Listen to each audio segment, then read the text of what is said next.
Let's recognize now Senator Menjivar. Thank you, Mr. President. I'd like to share a different perspective to what you've heard from two of my LGBTQ+ caucus members. What my parent, my mom, thought was her responsibility when I was outed to her.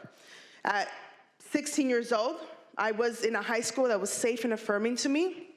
I felt very true to myself there. I was able to be with my other queer friends, but the boyfriend of my cousin outed me. He told my cousin, who was at a different school, who then told my aunt, who told my mom. I came home to literally all my things on the front lawn because I was kicked out. That's what happens when parents don't accept queer kids, okay? You can have all these positive stories, but there are more than enough stories just like mine. I went back into the closet because I needed a place to sleep, because I needed a roof over my head to continue high school. So I hid myself, and I told my mom it was just a phase. And then I started dating a boy, and I would bring him home so my mom would see that I was, in fact, just confused and lost. So I lost my room, my big room, because I was an A student, I was an athlete, I had my own bathroom in my room, and she put me in the smallest room. And this was right before we got evicted from our home.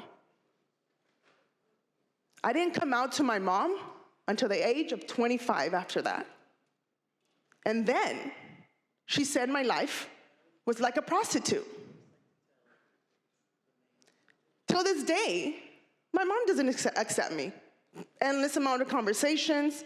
You want to talk to counselors? No amount of counselors are going to change certain parents' perspectives of their kids who are queer.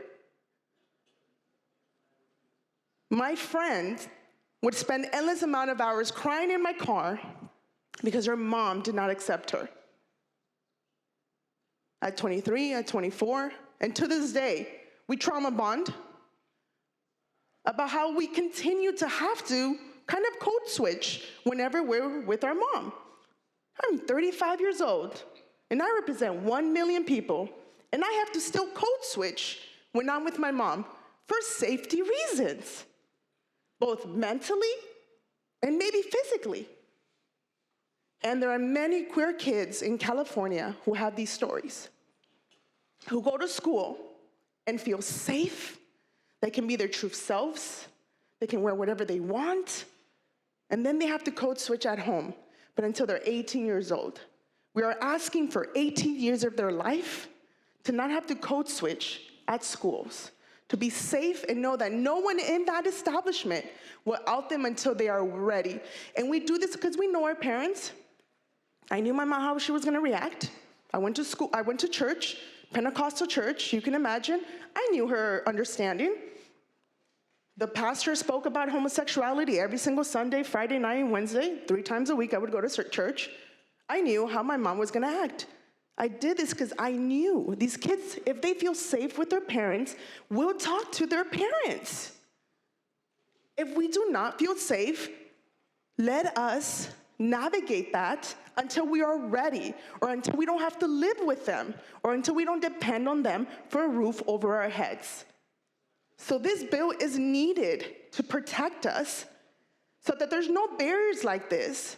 And so a little 16-year-old queer kid who almost lost her home can grow up and be a state senator. I respectfully ask for an aye bill.